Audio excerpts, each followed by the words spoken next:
Chama cha wanasheria Tanganyika TLS kimesema kinapanga kukutana na Rais wa Jamhuri ya Muungano wa Tanzania Samia Suluhu Hassan kujadili matukio yaliyotokea kiarifu baada ya mahakama kushindwa kutoa majibu.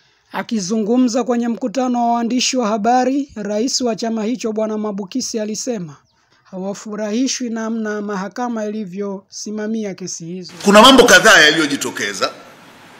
Jambo la kwanza, uvunjaji wa sheria na katiba uliobainika.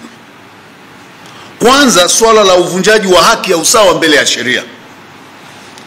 Jambo hili limefanyika ambalo tumeshuhudia kukamatwa kwa wateja wa mahakama.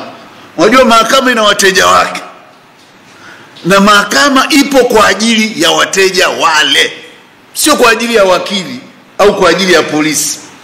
Ni kwa ajili ya kuwapokea wateja wake na kuwapa huduma yao ya haki ambayo hakuna mahali popote inapotakiwa kupatikana au kuonekana ikipatikana isipokuwa katika mahakama iliyo wazi, mahali panapofahamika, panapozoeleka, na kama kuna kubadilika basi mahali ambako jamii imejulishwa kwa mujibu wa utaratibu kwamba mahakama hii ya wazi itakaa mahala fulani na sio vinginevyo.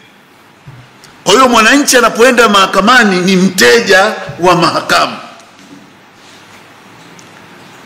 Kukamatwa kwa wananchi kwa wingi tarehe 24 mwezi wa 4 mwaka 2025 bila kufuata misingi ya kisheria na kwa kuonekana kuzingatia misimamo ya kisiasa ni kinyume na ibara ya 13 ya katiba inayolinda usawa mbele ya sheria na kupinga ubaguzi wa kisiasa. Ripota wako kutoka Dar es Salaam ni mimi, tajiri wa vipaji, Ali Mtulia wa Swahili Voice.